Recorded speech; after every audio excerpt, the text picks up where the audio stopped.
बिस्मिल्लाहिर्रहमानिर्रहीम। नाजरीन, आप लोगों को बड़ी खबर से आगाह करता चलूँ कि तहरीक लब्बैक पाकिस्तान और हुकूमत वक्त के दरमियान माहिदा जो है तय पा गया है।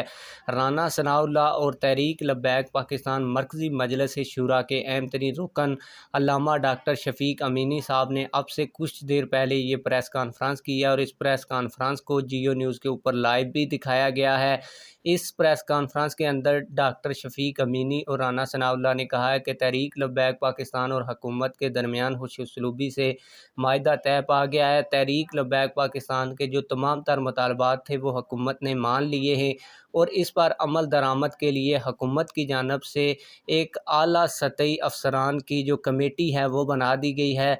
इसमें तहरीक लब्बैक पाकिस्तान के जो लोग हैं वो भी शामिल होंगे और तहरीक लब्बैक पाकिस्तान के साथ होने वाले माहिदे के ऊपर अमल दरामद किया जाएगा और खसूसन नामूस रिसालत सल्लल्लाहु अलैहि वसल्लम के जो गुस्ताख हैं और जिन्होंने नामूस रिसालत सल्लल्लाहु अलैहि वसल्लम के ऊपर हर्जा सराई की हुई है, उन लोगों के केसेस के हवाले से जो कमेटी बनाई गई है वो बहुत जल्द अमल दरामद करके इन लोगों को कैफर किरदार तक पहुँचाएगी। मज़ीद तफसीलात भी आ जाएंगी और अल्लामा डॉक्टर शफीक अमीनी साहब जैसे ही तहरीक लब्बैक पाकिस्तान के लॉन्ग मार्च में जाकर इसका ऐलान करेंगे और मज़ीद तफसीलात तब ही आएंगी जब माहिदे की कोई कापी हमारे पास पहुंचेगी। अभी तक जो प्रेस कॉन्फ्रेंस हुई है उसमें ये नहीं बताया गया कि तहरीक लब्बैक पाकिस्तान की जानिब से कौन कौन सी शिकें रखी गई थी, कौन कौन सी हुकूमत ने मान ली हैं और कौन कौन सी नहीं मानी।